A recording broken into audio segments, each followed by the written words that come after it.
Ini kami di bawah itu pasti selalu ditanya tadi soal itu tadi. Isarohnya kemana? Masalahnya adalah warga NU ketika dibebaskan malah jadi bingung. Maka perlu ada mungkin isarah Siriah. Kalau mau minta bocoran ya nengampel cedak Kaliwungu ya, wong-wong podo nempel karo NU. Nah kan gitu.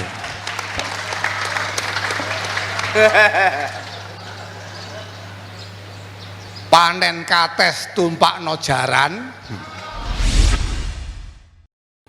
Tadi banyak disinggung oleh Pak Ketum, karena di sini mumpung datang 36 kabupaten kota di Jawa Tengah, kebetulan juga di Kendal datang semua MWC sebanyak 20 MWC, ranting sebanyak 286 ranting ada di tengah-tengah ini semua. Daripada menunggu program itu akan disampaikan, kami kepingin mendapatkan bocoran itu. Kami sering mengikuti kegiatan-kegiatan yang dilaksanakan oleh PBNU, dan Rois Am ataupun Ketua Umum sering menyampaikan untuk menghadapi tahun 2024 ojo buka lapas dewi-dewi. Ini yang sering disampaikan, ojo buka lapas lapak dewi-dewi ya. Maaf ya keliru, ini saking semangatnya keliru.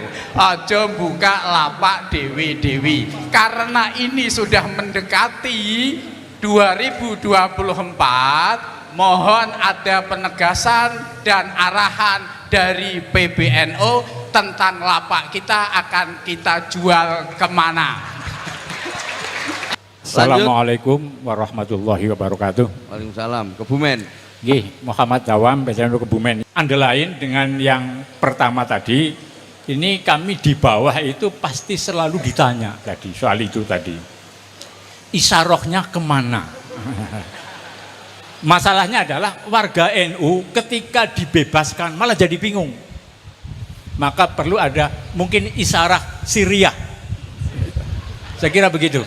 Matur nuwun. Assalamualaikum warahmatullahi wabarakatuh. Waalaikumsalam. Nah soal pilpres sekarang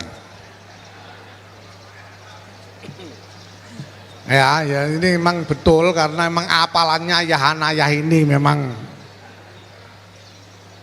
selalu nanya ke PBNU. Ini perlu saya sampaikan ya, kalau Rois Am mengatakan jangan buka lapak sendiri-sendiri, itu apa istilah balagohnya?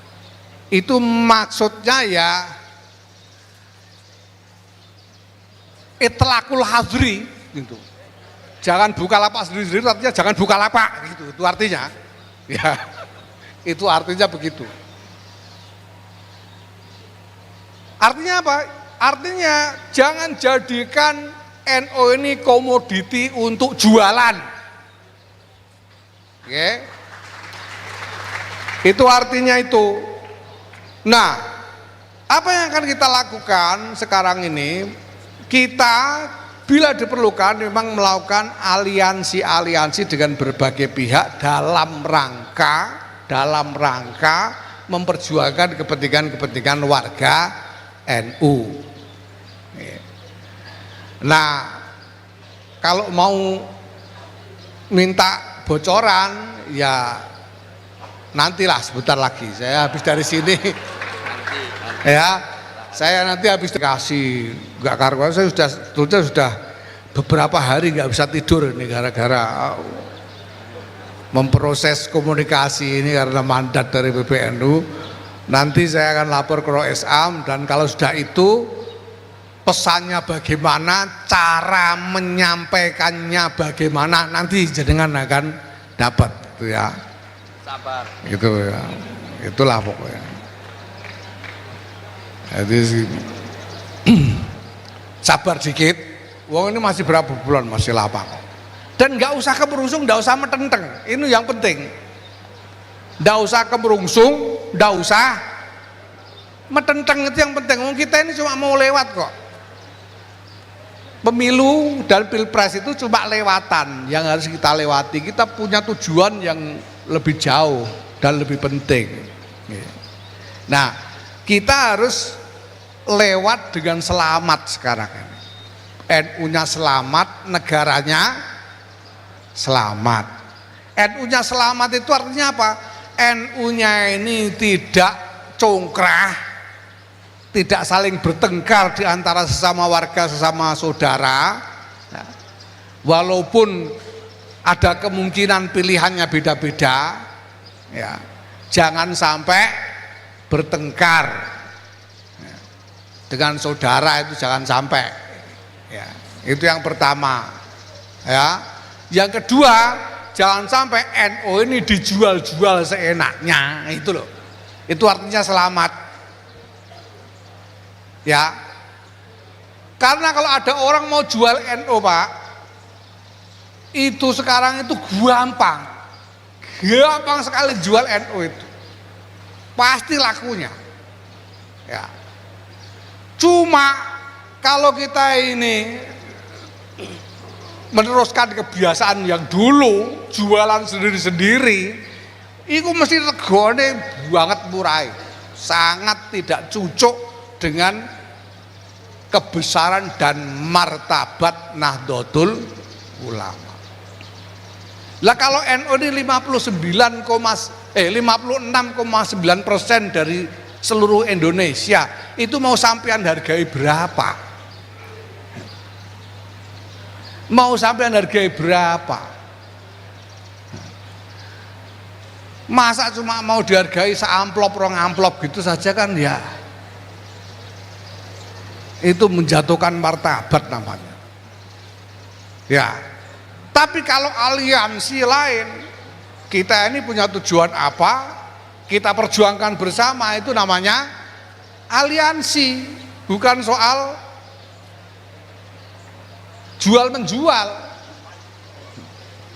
Jadi tawar menawarnya ini soal visi, soal agenda, soal tujuan bersama, bukan soal jual beli.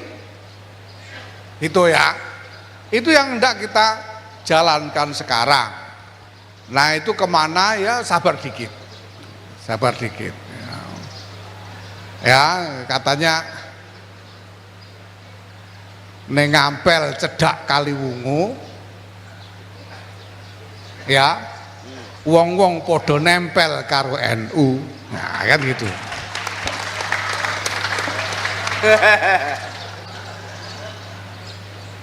Panen kates tumpakno jaran, nek ono tumpakno jaran, gitu aja sudah. Kira-kira begitulah kira-kira.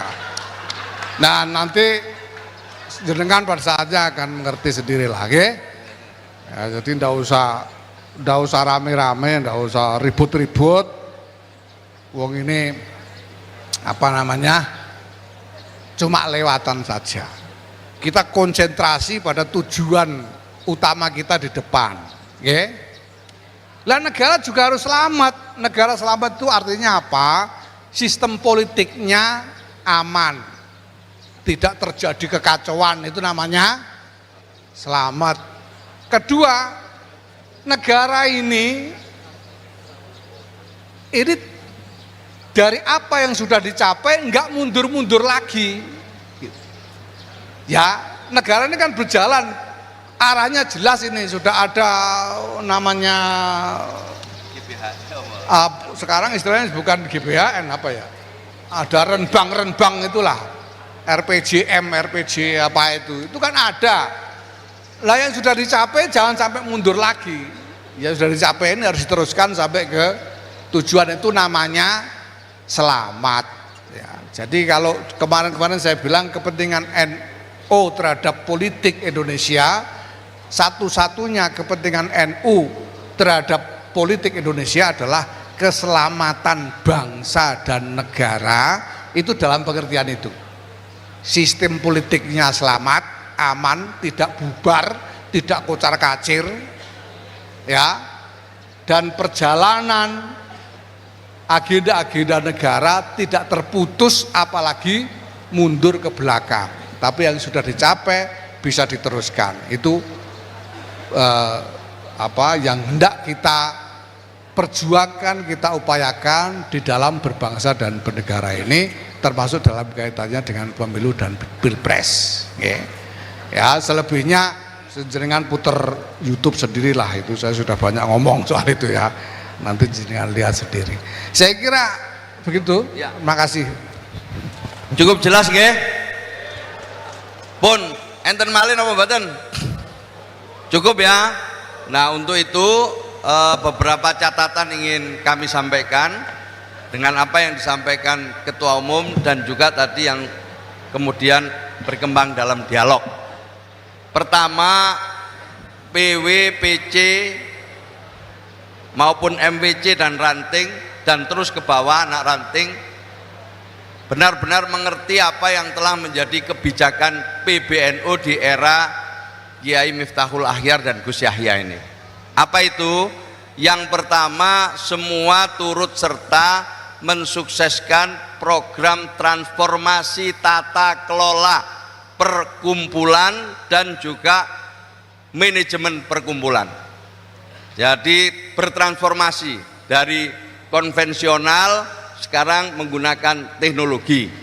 Ini semua harus ikut dan belajar secara bersama-sama. Kita tahu tadi disampaikan di sini ya,